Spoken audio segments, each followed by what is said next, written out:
dans la peau d'un chef de gang. Une fois entré dans la halle de l'un de ces immeubles, 2315 Federal Street, il avisa quelques-uns de ses hommes et leur dit de nous suivre. La chaleur du mois d'août faisait transpirer les murs de béton du hall d'entrée. Ils étaient froids au toucher, mais moites à cause de l'humidité. Exactement comme tous les gens. Ok.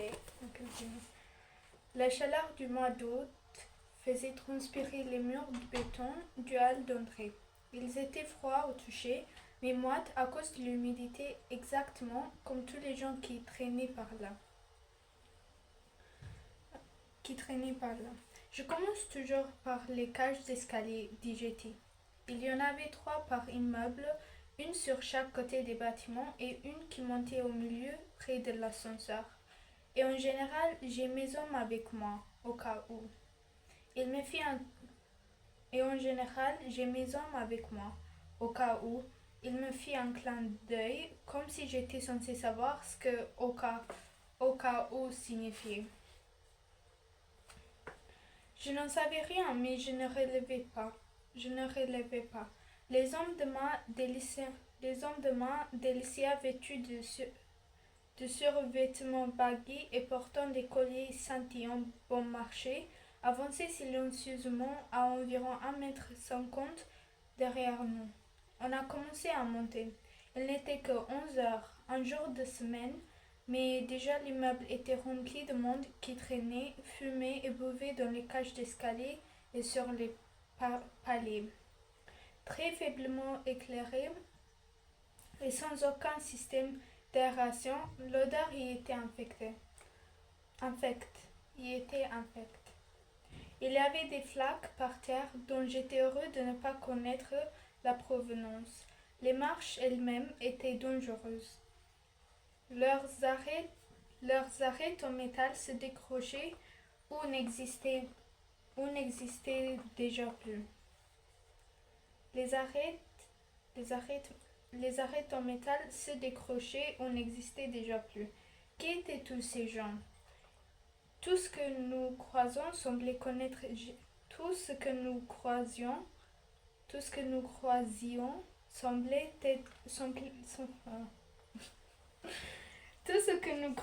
semblait connaître Jetty. Il avait un petit mot à dire ou un petit signe à faire à chacun d'eux. Au 50e étage, on croisa 3 hommes plus âgés qui parlaient et riaient. Jetty les passa en revue. Vous êtes tous du 11e étage, n'est-ce pas? Demanda-t-il. Non, dit l'un d'entre eux, sans lever les yeux. On a emménagé au 1206. Au 1206, hein? Et qui vous a autorisé à faire ça? Pas de réponse.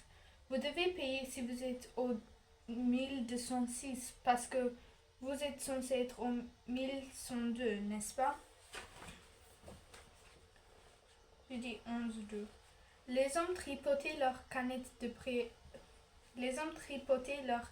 bière, tête baissée, vexés par la réprimande. Jetty fit venir l'un de ses hommes de main, Creepy et mène ses négros voir T-Bone.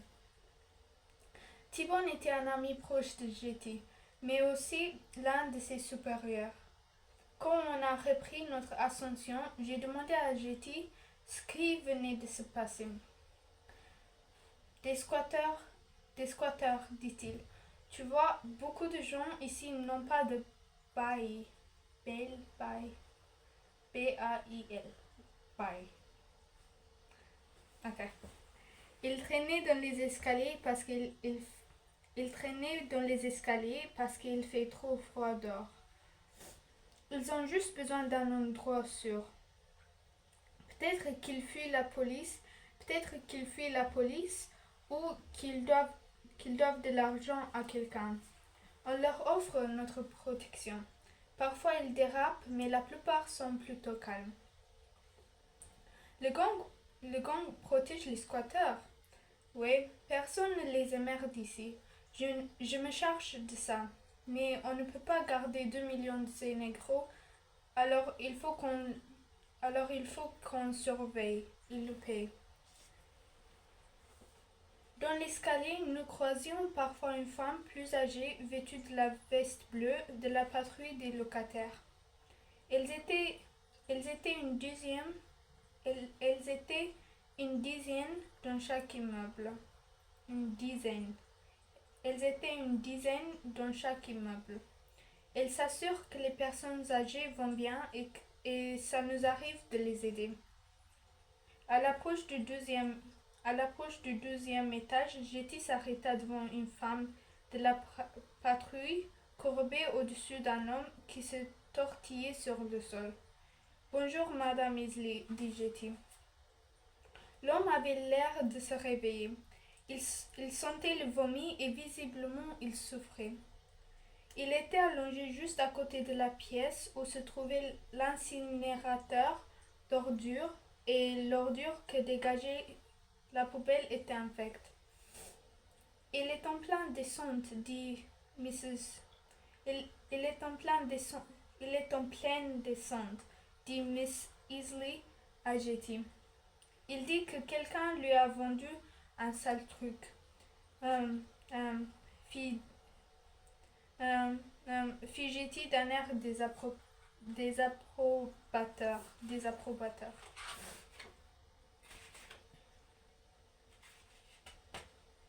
Ils disent tout ça quand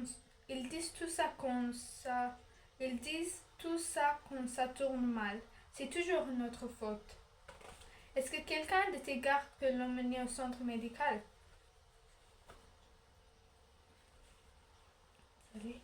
Mère, il sera sûrement encore là ce soir, dit Jetty, et il recommencera. Oui, chérie, mais on ne peut pas le laisser là comme ça. Jetty fit un signe de la main à Barry, le dernier homme de main qui nous suivait. Va chercher quelques gardes pour emmener ce type à la 50e. Barry s'en chargea. La 50e faisait référence au centre médical Robert Taylor de la 50e rue. D'accord, Madame Isley, mais si je vois ce négro ici demain rabâcher la même chose, Creepy va lui botter le... dit Jetty en riant. Oui, je sais, dit-elle, et il faut que je parle avec toi une minute. Ils marchèrent seuls un moment. Jetty sortit quelques billets, les donna à Mrs. Isley qui revint vers moi en souriant.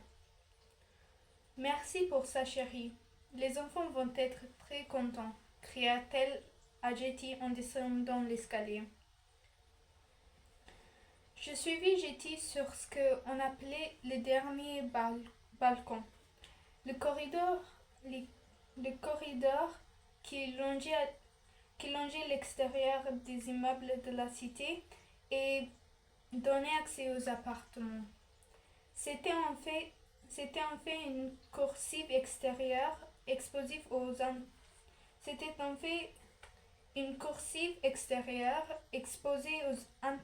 intempéries grillagées du sol au plafond. Elle avait été baptisée ainsi à cause de sa ressemblance avec les coursives intérieures grillagées des prisons qui permettent de tenir les prisonniers à l'œil.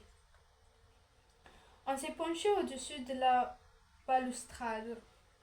Au-delà du South Side qui s'étendait à l'horizon, on pouvait voir le lac Michigan. Je n'eus pas besoin de l'interroger. Jetty se mit à parler de ce que nous venions de voir. Les accros au crack mélangent parfois de la merde, du crack, de l'héroïne. Les accros au crack mélangent parfois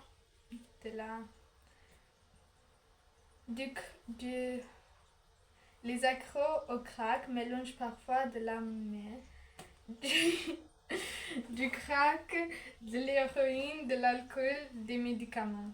Et au petit matin, ils ne savent plus comment ils s'appellent. Alors un des membres de la patrouille les trouve et les aide.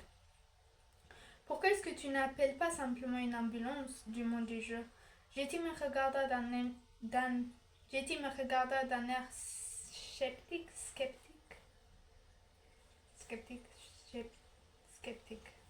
Tu te fous de moi? Ces gens-là ne viennent presque jamais ici, ou ça leur prend 1 heure. Alors c'est vous qui les emmenez. Alors c'est vous qui les emmenez à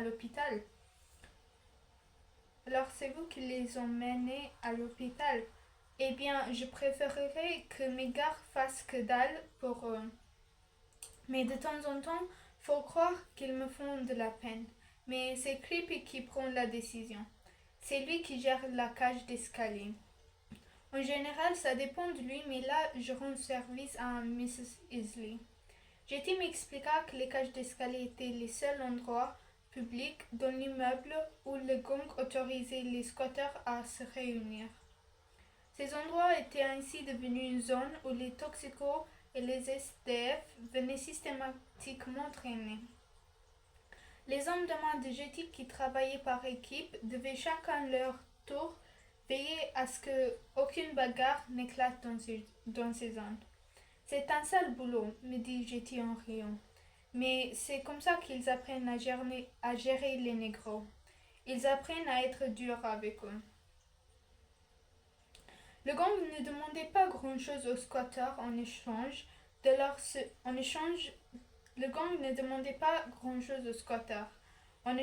leur séjour dans l'immeuble et Jetty autorisait ses soldats à garder la plus grande partie de la taxe que payaient les squatteurs.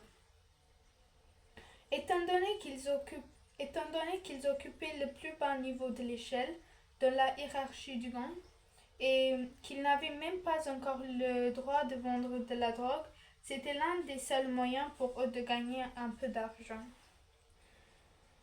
Cela permettait aussi à Jetty de voir lesquels des jeunes membres de son gang avaient le potentiel pour être promus. C'est pourquoi il laissait des gars comme Creepy. C'est pourquoi il laissait des gars comme Creepy gérer ce genre de situation. Creepy peut emmener un homme au centre médical ou l'attraper par la peau de ses fesses pour le sortir de l'immeuble et le laisser là, dit Jetty. C'est sa décision. J'essaie de ne pas interférer tant qu'il ne meurt pas en faisant venir la police dans les parages ou en énervant Mrs. Isley. Je réalisais que c'était exactement ce que Jetty avait fait le premier soir où j'étais tombée nez à nez avec ses hommes de main et que j'avais été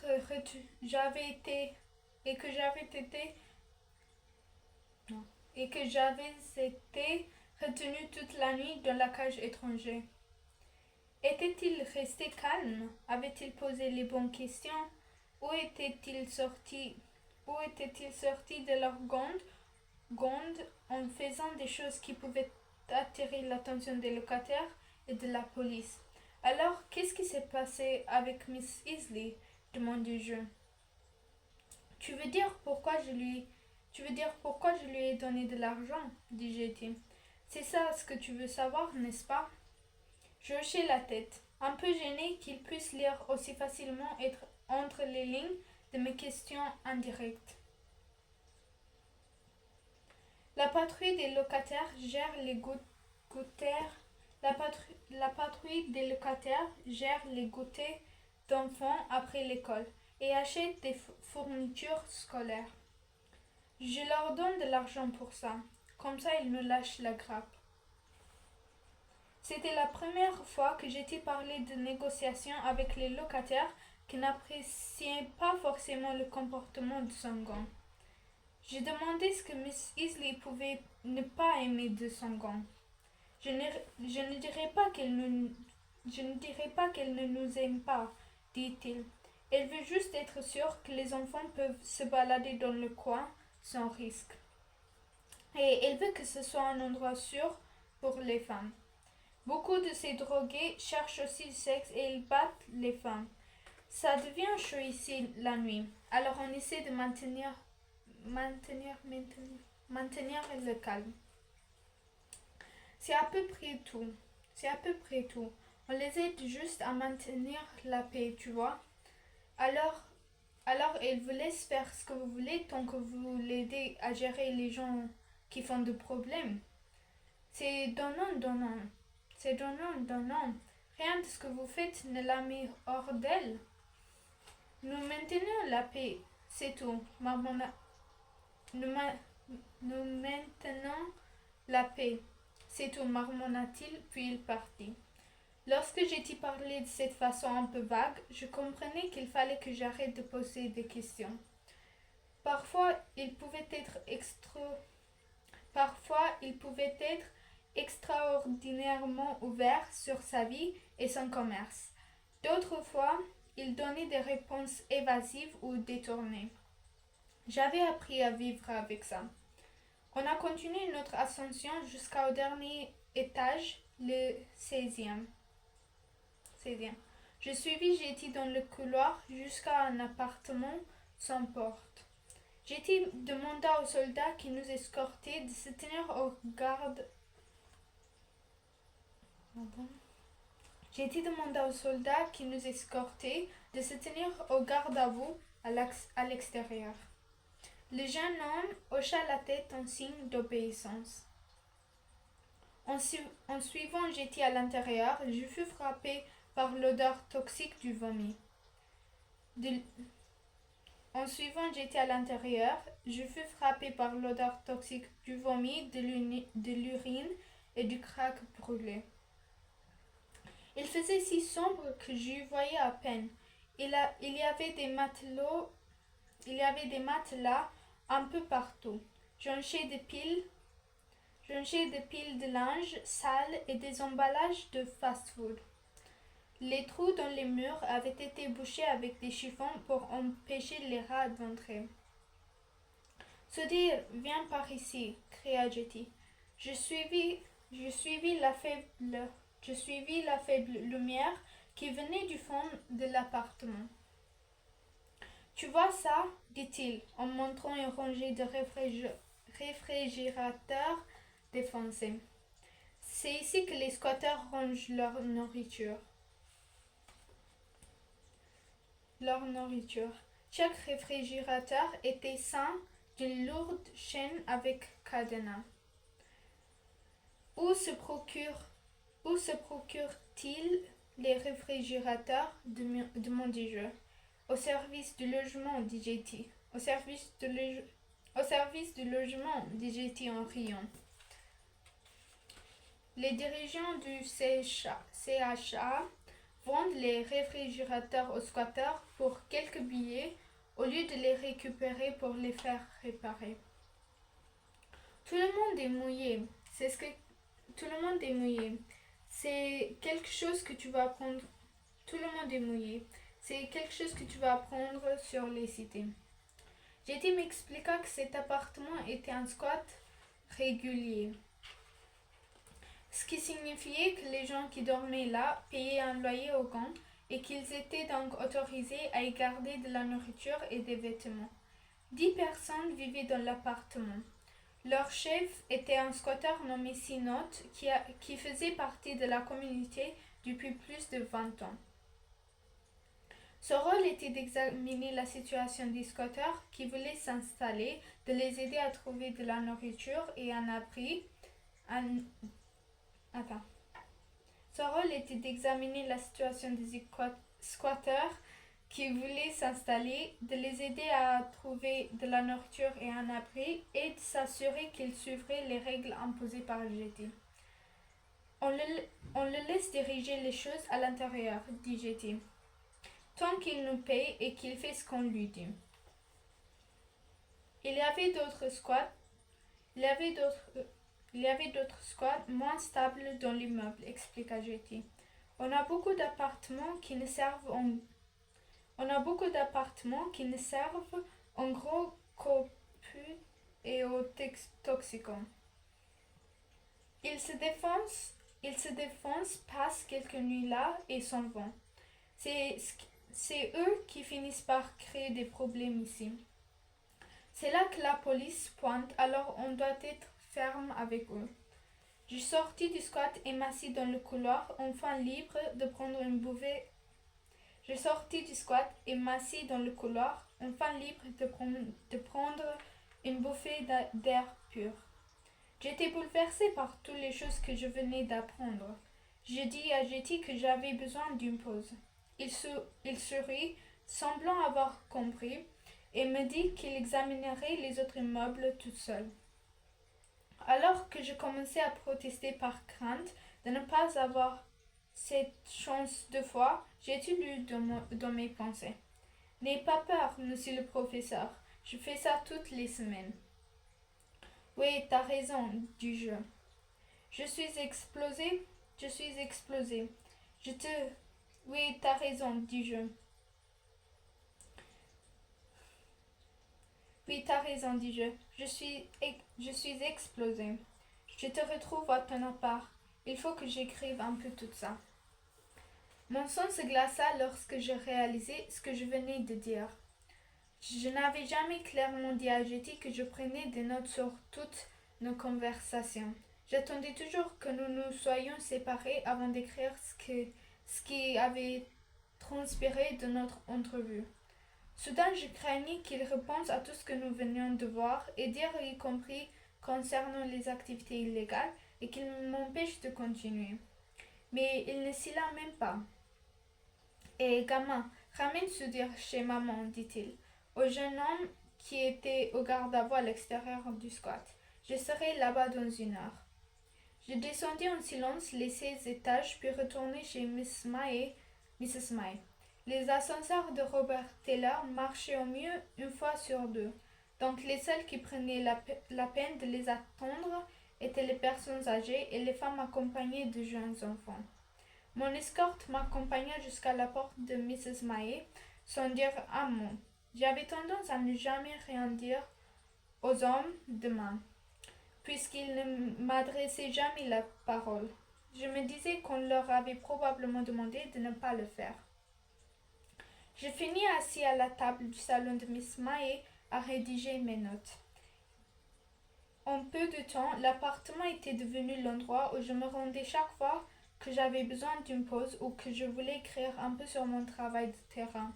La famille de Jetty s'était vite habituée à me voir aussi tranquillement dans un coin ou même faire une sieste sur le canapé quand Jetty était occupée.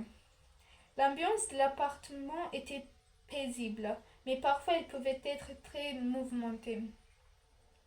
À cette époque, la cousine de Jetty et ses 2 enfants venaient là, ainsi que l'un des sœurs de Jetty. Les arrangements de la vie quotidienne étaient toujours très variables. Comme pour la plupart des familles les mieux installées dans la cité, l'appartement de Madame May était un refuge pour tout un réseau de pauvres et de parents dans le besoin, qui pouvaient rester une nuit, un mois ou plus encore. Merci.